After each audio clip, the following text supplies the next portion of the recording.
Hello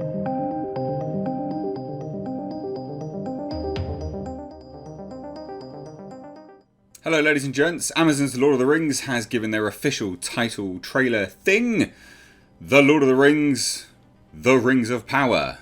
That's right ladies and gents, Tolkien would probably be spinning in his grave, being that that's not the best in terms of language, using language, but still, hey, I'm cautiously optimistic, I want to like it. But this news isn't that great either. So they're making some pretty massive changes to the series, stuff which you guys know about anyway. And they're making even more changes, which, again, it's sad, but it's also like yeah, of course they are, like, to be expected. And it doesn't accept or sort of trivialize and say that that's fine, because it's not. I don't think a lot of the changes are good. But I mean, it is what it is, and like I said, it's kind of one of those things you just go, yeah, well, of course you are. Like, of course you are. You know, you roll your eyes and just go, well, of course. Why wouldn't you do that? Of course. You know, it's to be expected these days. But we're going to cover one of those changes because it's just sort of come out in rumor form, and this is it here. So, The Lord of the Rings, The Rings of Power rumor details another significant change from Tolkien's beloved and established lore. Now, just as a quick aside, before we dive into this, one, follow me over on Twitter and Instagram at Mr. H Reviews. You'll find links to them in the description box. Also, consider becoming a Patreon and supporting the channel. January is really crap it's just really crap for the channel, crap for YouTubers in general. So I've got memberships and Patreon. You can join for as little as 99 pence. Please consider it. If not, don't worry about it. It's fine. Content will be free. Calm down. You say these things, people get up in arms. Jesus, chill your fucking beans. But also, like, I think it's really important to note as well is that the changes that are being made, generally speaking, that people are annoyed about, is because it defeats the object of Lord of the Rings' inception and how it was made and how it was conceived. You know, the whole concept behind it was based on Britain. You know, it was Tolkien's sort of fantastical version of the UK, the Shires. It was very much the UK. And they're trying to push way past that and beyond and sort of modernise, well, basically represent a modern Britain, I guess, which isn't, I mean, it isn't how it was conceived. It just wasn't. And I think you actually lose some of the charm in that, you know? You lose some of that, I don't want to say historical charm, because it's not, but that, you know, just the charm of how it was made, why it was made, to show a fantastical version of an older Britain. But anyway, never mind. Let's dive into this specific thing.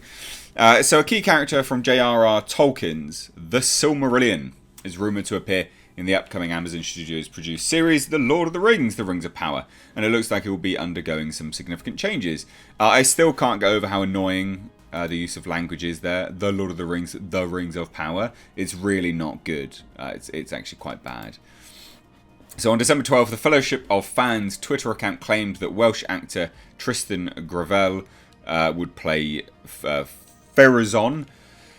And Pharazôn, the last king of Numenor, plays a prominent role near the end of the Silmarillion. At one point in the novel, Pharazôn and his Numenorian forces capture the Dark Lord Sauron following the latter's surrender.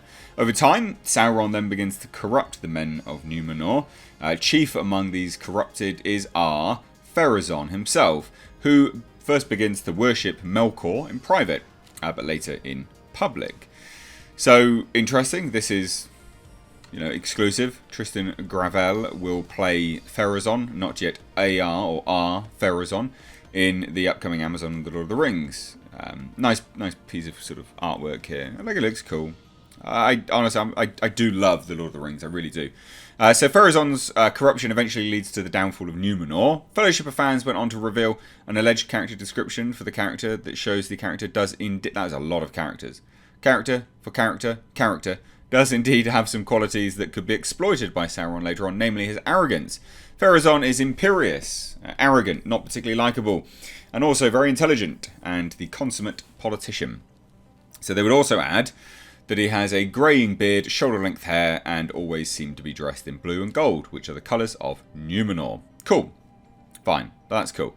However, Fellowship of Fans also made sure to note that at the beginning of the series, Pharazôn is not yet known as meaning he has yet to take up the Numenorian throne. In Season 1, he will be Muriel's chief advisor and will unexpectedly defer to Muriel's seniority, but for the most part he acted like he was in charge but not king. If this is true, it is another significant change from Tolkien's lore, because in the Silmarillion, Pharazôn marries his cousin Muriel against her will in order to usurp the Númenórean throne. Tolkien writes, and this is in the Silmarillion, and it came to pass that Tar Palantir grew weary of grief and died. He had no son, but a daughter only, whom he named Miriel, in the elven tongue, and to her now by right and the laws of the Númenóreans came the sceptre. But Pharazôn took her to wife against her will, doing evil in this, and evil also in that the laws of Númenor did not permit the marriage, even in the royal house, of those more nearly akin than cousins in the second degree. And then they were obviously wedded, and he seized the sceptre into his own hand, taking the title of Pharazôn, or Tar Calion in the elven tongue, and the name of his queen he changed to Zimrafel. Wednesday announced that. I just think, look, I mean, it's pretty big changes that you're making here. And the thing is, you've got to remember, ladies and gents, is that one of the Tolkien historians, Tolkien specialists, Lord of the Rings specialist, quit the show because he didn't want to work on it anymore because they were making such significant changes, and that's not good. It's a big shame. Someone who sort of devotes much of their time to Lord of the Rings and Tolkien to then just be and to get to work on something like this, if it was doing it justice, would probably surely see it as a great achievement, and then they chose to leave. Not good. And this just sort of continues on from what we know, what they said before about the Silmarillion and Númenor and things like that. And look, on a whole, the thing about this situation and Pharazôn marrying his cousin, right? It works in the context of who he is. It works in the context of him being this big evil guy that's corrupted. It actually makes a lot of sense. You're just going to corrupt someone with arrogance and their sort of self-importance. I think that's quite shallow. You corrupt someone and make them do stuff like that. I mean, yeah, that depicts how really evil, truly evil they are. Definitely judging people that marry their cousins, I guess how that sounds. But do you know what I mean?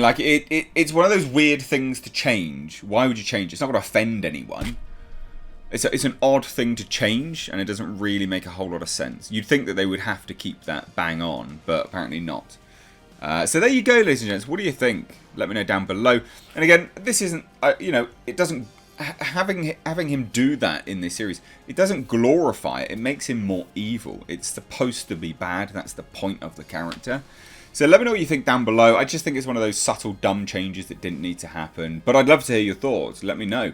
If you're new here, please do hit subscribe. Like I said, follow me on Twitter and Instagram. And consider supporting the channel further. I've got a second channel actually in the description box. Please check it out. I generally upload videos between 1 to 3 times a week on that channel, so you won't be inundated, but you might like it. Cheers. Take care.